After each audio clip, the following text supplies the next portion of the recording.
கிறிஸ்துவுக்குள் மிகவும் பிரியமான தேவனுடைய பிள்ளைகளே, இந்த காலை நேரத்திலே உங்களை சந்திப்பதிலே மிகுந்த மகிழ்ச்சி அடைகிறேன். கடந்த 6 மாதம் கர்த்தர் நம்மளை கண்மணி போல காத்து இந்த 7வது மாதத்திலே தேவன் நம்மை காணும்படி தேவன் கிருபை தந்திருக்காங்க. ஸ்தோத்திரம். இந்த 7வது மாதத்தை காணும்படி கர்த்தர் நமக்கு கிருபை அளித்திருக்கிறார். 7 என்பது நல்ல ஒரு பரிபூர்ணமான மாதங்கள். 6 வருடங்கள் 6 மாதம் கழித்து இந்த 7வது மாதத்திலே கர்த்தர் உங்களுக்கு பூரணமான காரியங்களை தேவன் செய்ய போகிறார். இன்றைக்கும் நாம் தியானத்துக்கு எடுத்துக்கொண்ட வேத வசனம் ஏசாயா தீர்க்கதரிசியின் புஸ்தகம் 41ஆம் அதிகாரம் 15வது வசனம். இதோ போரடிக்கிறதுக்கு நான் உன்னை புதிதும் கூர்மையுமான பற்களுள்ள எந்திரமாக்குகிறேன். நீ மலைகளை மிதித்து நொறுக்கி குன்றுகளை பதருக்கு ஒப்பாக்கிடுவாய்.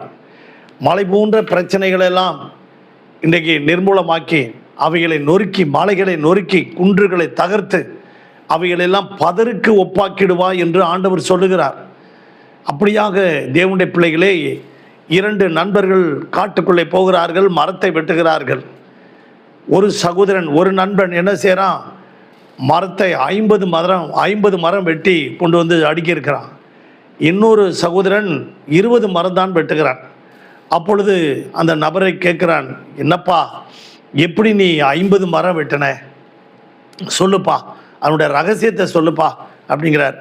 நான் ஓய்வெடுத்து மரத்தை வெட்டுறேன்.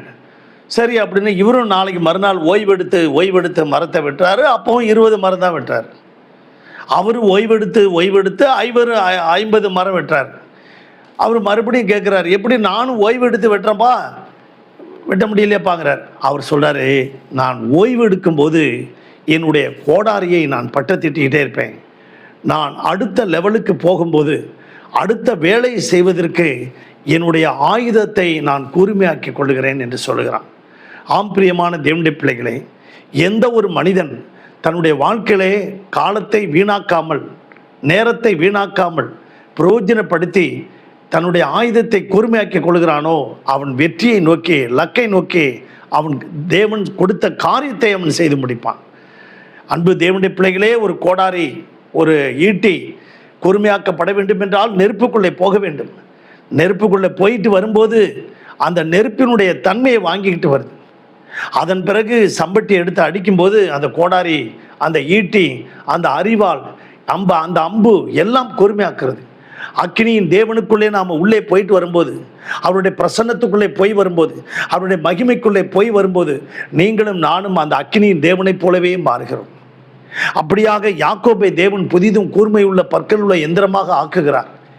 ஏன், எப்படிப்பட்ட மலைகளை அவர் நொறுக்கினார்.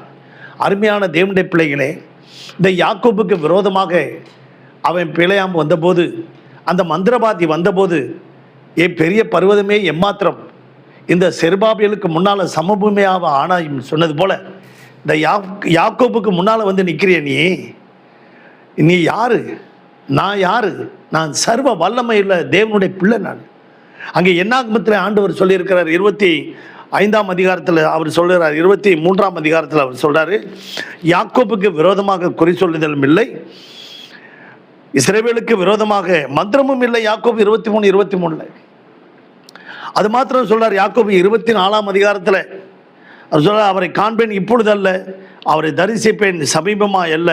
ஒரு நட்சத்திரம் யாக்கோபிலிருந்து உதிக்கும், ஒரு செங்கோல் இஸ்ரவேலிலிருந்து எழும்பும், அது மோவாபின் எல்லைகளை நொறுக்கி அந்த மோவாபியர்களெல்லாம் நொறுக்கி நிர்மூலமாக்கி போடுவான். அன்பு தேவனுடைய பிள்ளைகளே, யாக்கோபுக்கு விரோதமாக அந்த மோவாப் தேசத்தை ராஜா பாலாக் அவன் அந்த பிழையாமை கூலி பொருத்தி இஸ்ரவேலை சபிக்க சொன்னான். முடியவே இல்லை. காரணம், கர்த்தர் யாக்கோபை கூர்மை உள்ள எந்திரமுள்ள பற்களுள்ள எந்திரமாக ஆண்டவர் ஆக்கினார். அவன் இரவெல்லாம் ஜெபிக்கிறவன். அவன் இரவெல்லாம் ஜெபித்து அவன் அந்த ஜாதிகளோடு கலவாமல் தனித்து வாசம் பண்ணினவன். அவனை எவனாலுமே தொட முடியல. கூர்மை உள்ள பற்களுள்ள எந்திரமாக ஆக்கினது போல இந்த மாதத்தில் உங்கள் அனைவரையும் கூர்மை உள்ள பற்களுள்ள எந்திரமாக ஆக்கி உங்களுக்கு முன்பாக இருக்கிற மலை போன்ற பிரச்சனைகளை, குன்றுகளை எல்லாம் தகர்த்து நொறுக்கி அவைகளை பதருக்கு ஒப்பாக்கும்படி தேவன் உங்களுக்கு கிருபை தருவாராக. கர்த்தர் உங்களை ஆசீர்வதிப்பார். இந்த 7வது மாதத்தில் பரலோக பிதாவே, இந்த சத்தத்தை கேட்டுக்கொண்டிருக்க ஒவ்வொரு பிள்ளைகளையும் ஆசீர்வதிக்கும்படி ஜெபிக்கணும். இந்த மாதத்தில் நீங்கள் முன்னால் போங்கப்பா, இவர்களுக்கு முன்னால் போங்க. மலை போன்ற பிரச்சனைகளாக நீங்கட்டும். நீங்கள் முன்னால் போய் கொணலானவர்களை செவையாக்குங்கப்பா. இந்த பிள்ளைகளெல்லாம் ஆசீர்வதிங்க, கரம் பிடித்து நடத்துங்க. யாக்கோபை போல புதிதும் கூர்மை உள்ள பற்களுள்ள எந்திரமாக ஆக்குங்க. ஆசீர்வதி இயேசுவின் நாமத்தில் வேண்டிக் கொள்கிறோம் நல்ல பிதாவே, ஆமென். God bless you.